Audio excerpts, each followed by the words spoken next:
Welcome back to the Deep Dive. It is Tuesday, February 10th, 2026. And if you looked at the financial headlines this morning and then, immediately looked at your own checking account, you probably feel like you're losing your mind. Oh, yeah. It's a bit of a gaslighting moment for the economy, isn't it? Gaslighting is actually a pretty accurate description for the data we're seeing. If you look at the top line numbers, we're in a golden age. But if you look at kitchen table economics, Yeah. we're in a crisis. Exactly. We have the Dow Jones smashing through the 50,000 mark, a number that sounded like, science fiction 5 years ago? Right. We have tech giants announcing capital expenditure plans that are literally larger than the GDP of entire European countries. But then you walk into a grocery store or you try to book a summer vacation and the vibe is, well, it's grim. Grim is the word. Mhm. We're calling this deep dive the Great Disconnect. That is the theme for today. We have a massive stack of sources here, from the New York Fed, geopolitical analysis on Taiwan, FTA filings. And some truly wild testimony coming out of the Senate. And the mission today is to figure out why the top-line numbers are partying like it's 1999, while the on-the-ground reality feels like a hangover that just won't end. We're going to map out this K-shaped economy, who is actually winning, and why that split is getting wider. We're also going to talk about the tech war, where Taiwan is effectively telling the U.S. government that its manufacturing dreams are, a fantasy. And we absolutely have to talk about the health wars, a crackdown on generic weight loss drugs that feels suspiciously timed. Plus, we're going to end in Washington with 3 stories that are causing absolute whiplash: the EPA, the Commerce Secretary, and an FBI raid on election ballots. It's a heavy stack, but I promise you by the end you'll see how every single one of these stories connects back to that central theme of disconnect. So let's start with the money. Because looking at the data, something fundamental broke in the American psyche around 2022, and it hasn't been fixed. Right, so historically, and we have data going back nearly 40 years on this, the stock market and consumer sentiment were like best friends. They moved together. In lockstep. Stocks go up, people feel richer, confidence goes up. The New York Fed and Oxford Economics just put out this chart showing that relationship. Yeah. And starting in 2022, they basically filed for divorce. A complete separation. The market went one way, and our feelings went the other. Exactly. The market kept climbing, hitting record after record, and consumer sentiment just cratered. And it hasn't recovered. No.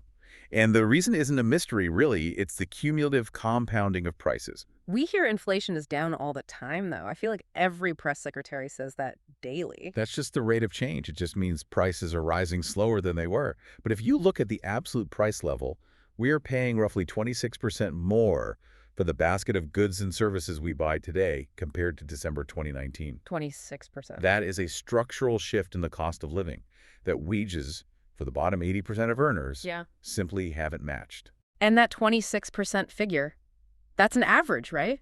Because I feel like for the big stuff, housing, insurance, childcare, it's way, way worse than 26%. Much worse. Look at housing. That is the primary driver of this gloom. Mortgage rates are still sticky above 6%. The data shows the typical family is now spending about 38% of their gross income just on housing costs. 38%. And the old rule of thumb, the one our parents taught us, was what, 30? 30%, exactly. No. The Department of Housing and Urban Development used to flag anything over 30% as burdened. Yeah. Anything over 50% is severely burdened. So at 38% as an average. You have a huge chunk of the population that is technically house poor. They have a roof, but they can't afford anything else. This brings us to this term K-shaped economy. We hear it thrown around on CNBC, but let's break it down. What does the K actually represent in 2026? Okay, so picture the letter K. Yeah. The vertical line is the pandemic crash. Then you have 2 lines diverging from that point. The arm going up? That's the top 20% of earners. These are people who own asset stocks, real estate. Because the market is at record highs, they're experiencing a massive wealth effect. They feel rich, they're spending on luxury travel, they're buying the $3,500 mixed reality headsets. And the leg of the K going down. That's everyone else. The people who don't own significant assets. For them, inflation wasn't just an annoyance, it was a crisis. And we're seeing the evidence of that stress in the debt numbers. You flagged a report from the New York Fed on credit card debt that honestly scared me a little. Yes. We just hit a record, $1.28 trillion in credit card balances. Trillion. But the scary number isn't the total. It's the delinquency rate. It is ticking up sharply, specifically in lower-income zip codes. This isn't people putting a vacation on a Visa card because they want points. It's financial triage. Using credit to buy groceries. Groceries and gas because the checking account is empty. Which explains some of the weird corporate earnings we're seeing. I was reading the Coca-Cola report, and their sales volume is flat. People are literally buying less soda. Exactly. But then look at Spotify. Their stock popped 16% recently. Why? Because their user growth is strong. So people will cut the Coke, but they won't cut the music. It's selective spending. In a vibe session, you keep the cheap digital dopamine, the music, the streaming service, but you cut the physical goods that have gotten too expensive. You see this split everywhere. Everywhere. High-end services and digital goods are booming. Basic physical consumer goods are struggling. And hanging over all this consumer fragility is the jobs market. We're expecting the delayed January jobs report tomorrow. What's the whisper number? It's ugly. Expectations are for zero growth or close to it. But the real story isn't just January, it's the benchmark revision. Explain that. So the Bureau of Labor Statistics does this annually, where they true up the numbers based on tax records. And there's a very real fear that they're going to revise away a huge chunk of the job gains we thought we had over the last year. So we might find out that the strong labor market of 2025 was actually a mirage. It's entirely possible. And if that report validates that the labor market is weaker than we thought, that great disconnect, it might start to close very rapidly. And usually it closes by the market falling, not the economy jumping up. That's usually how it goes. Okay, so that's the consumer side, fragile, indebted, and potentially facing a weaker job market. But let's flip to the side of the economy that is absolutely torching cash. Big tech and AI. The masters of the universe, spending money like it's going out of style. We've been tracking this push by the U.S. government to bring chip manufacturing back to America. Commerce Secretary Howard Lutnick has been very vocal about this goal. We moved 40% of Taiwan's semiconductor supply chain to U.S. soil. A noble goal. National security, supply chain resilience. I mean, it makes sense on paper. Sure. You don't want your entire digital economy dependent on one island that sits on a geopolitical fault line. But Taiwan doesn't seem to agree with the plan. To put it mildly, Taiwan's Vice Premier, Cheng Li-jian, gave an interview that should be required reading in Washington. She didn't say the goal was ambitious. She didn't say it was difficult. She said moving 40% of that ecosystem is impossible. Impossible is a strong word in diplomacy. Why can't we just build the factories? We have the land in Arizona. We have the money. Why is it impossible? It's not just about the factory shell. It's the ecosystem. In Taiwan, you have thousands of suppliers, chemical providers, specialized equipment maintainers, testing facilities, all clustered within a high-speed rail ride of each other. So it's all right there. Right. You can fix a broken lithography machine in 2 hours in Hsinchu because the technician is down the street. Yeah. In Arizona, that might take 2 days or 2 weeks if you have to fly in the part and the engineer. So you can't just copy-paste a 40-year-old industrial cluster into the desert. Correct. But there's a deeper reason she's saying this, and it's geopolitical. It's the silicon shield theory. I've heard this term. Unpack it for us. The idea is that chips keep Taiwan safe. Exactly. Yeah. Taiwan produces over 90% of the world's most advanced chips. If China were to invade, the global economy would just stop. Wow. No iPhones, no F-35s, no cloud computing. That forces the U.S., Europe, and Japan to have a vested interest in defending Taiwan.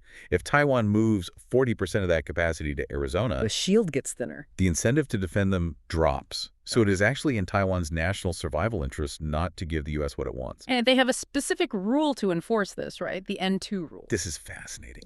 It's a Taiwanese regulation that effectively governs TSMC, the main chip maker. It says that any technology TSMC manufactures abroad, like in the US or Germany, must be at least 2 generations behind their cutting-edge tech in Taiwan. So when we celebrate a new factory in Arizona, we're effectively celebrating getting the technology for the iPhone 14 while they're building the iPhone 16. Precisely. We are buying insurance against a total collapse, but we aren't getting parity.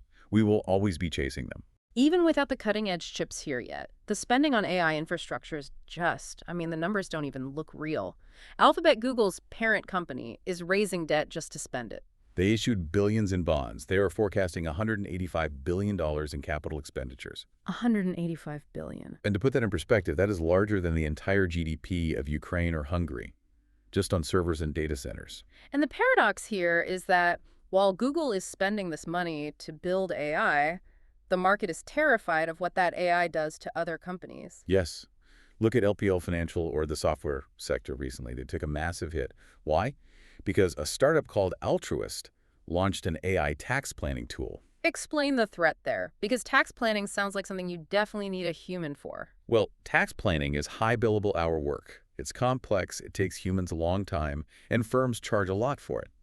This AI tool claims to do weeks of that work in minutes. So if you're a software company that sells seats to humans or a financial firm that bills for human hours, and suddenly AI does it for free, Your revenue model collapses. completely.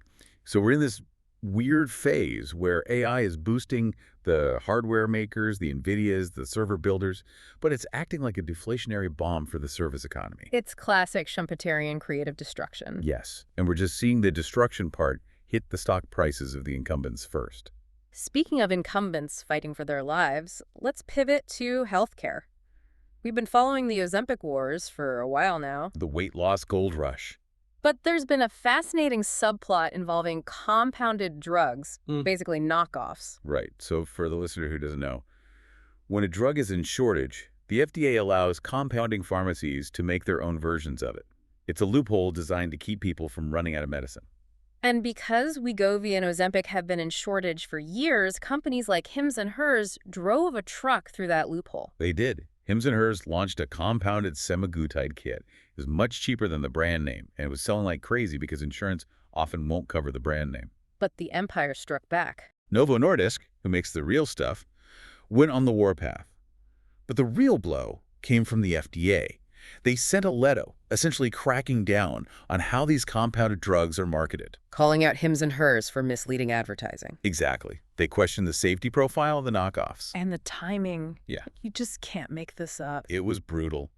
Hims and Hers had to put the pill off the market right before they were scheduled to air a Super Bowl ad about the health gap in America. So they spent millions on the airtime. And the product the ad was implicitly supporting got killed days before kickoff. It highlights the tension, doesn't it? You have massive consumer demand for these drugs. People can't afford the, $1,000 a month price tag. And when a cheaper option appears, the regulatory wall slams shut. It's tough. It does protect the patent holder, which incentivizes innovation. We have to remember that Novo spent billions developing this, but it leaves the consumer out in the cold. However, there is a glimmer of regulatory hope. We should talk about Florida. Yes, the Sunshine Genetics Act. This felt like a rare win for common sense in a sea of litigation. It's a beautiful story, really. It was championed by State Representative Adam Anderson. He lost his son, Drew, to Tay-Sachs disease. A terrible disease. It's a genetic disorder that is usually fatal in children. And the tragedy with these rare diseases is the diagnostic odyssey. Right.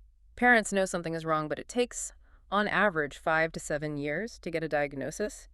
By then, the damage is often irreversible. You spend years bouncing between specialists who don't know what they're looking at. So what does this new law do? It creates the first state-backed program to offer free whole genome sequencing for newborns. So instead of waiting years, they can sequence the baby's DNA immediately. Cutting the wait from 5 years to 5 days. Exactly. And for some conditions, if you catch it in week 1, you can treat it, you can change the diet, you can give a medication, and that child can live a normal life. It's a perfect example of how government funding can actually accelerate health outcomes. I love that. It's nice to have a good news segment. But we have to leave the Sunshine State and head to the swamp, because the news coming out of Washington today is, frankly, disorienting. Disorienting is the polite word. We are seeing moves that are shaking the foundations of how the government operates. We have 3 major stories: the EPA, the Commerce Secretary, and a raid on ballots. Let's start with the EPA, because this arguably affects the economy more than anything else we've discussed. This is a structural earthquake. The Trump administration is moving to revoke the 2009 endangerment finding. Okay, endangerment findings sounds like bureaucratic jargon. Why does this matter? Is it just about polar bears? It is the root of the entire tree of climate regulation.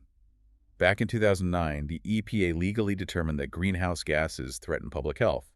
That finding gave them the statutory authority under the Clean Air Act to regulate emissions, tailpipes, power plants, methane, all of it. So if you revoke the finding, You pull the plug on the authority. It's not just rolling back a specific rule on electric vehicles. It's arguing that the EPA cannot regulate CO2 because it's not a pollutant under the law. and this is being called the largest deregulatory action in history. It would be. And for the auto industry, the energy sector, it changes the calculus completely. If there is no federal mandate to reduce emissions, do you still build EVs? Do you still invest in carbon capture? It connects back to our earlier point about AI. We have AI demanding massive amounts of energy gigawatts of power, and simultaneously, the government is removing the guardrails on emissions. It suggests we are heading toward a fossil fuel-powered AI boom. The constraints are being removed just as the demand is skyrocketing. Now let's move to the Senate. Commerce Secretary Howard Lutnick was testifying, and things got personal. This is unexpected. During his confirmation and subsequent testimony, questions arose about his connections to Jeffrey Epstein. And we have to be very precise here, because these are serious allegations. What exactly did he admit to? Under oath, Lutnick admitted that in 2012, he had lunch on Jeffrey Epstein's private island.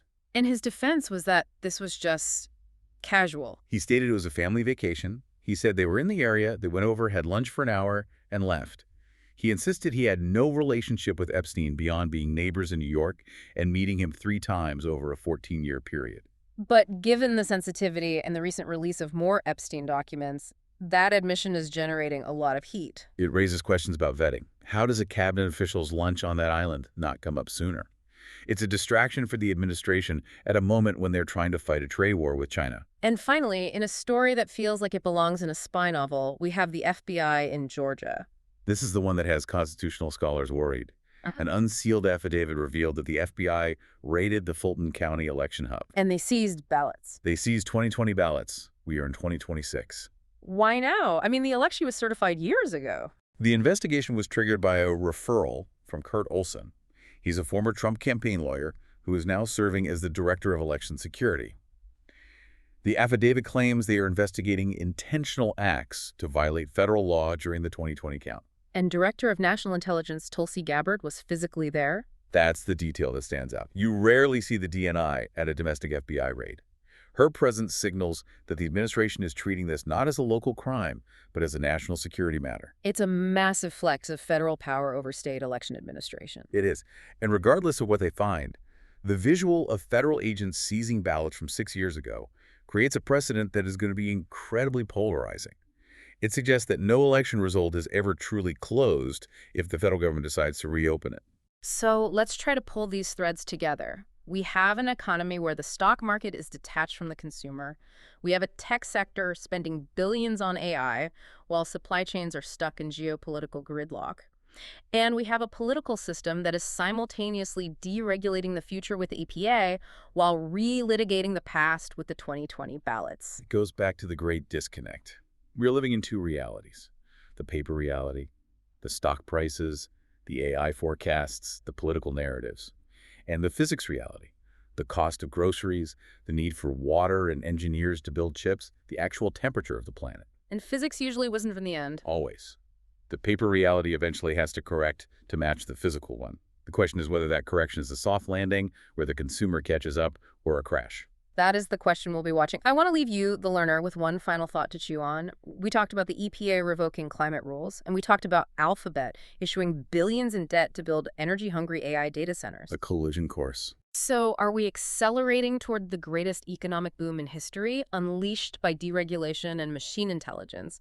Or are we accelerating toward an environmental and logistical wall where unregulated emissions meet a power grid that simply cannot handle the load? That is the conflict of the next decade. A huge thank you to you, the learner, for joining us on this deep dive. Keep questioning the disconnect, watch your debt, and we'll see you next time.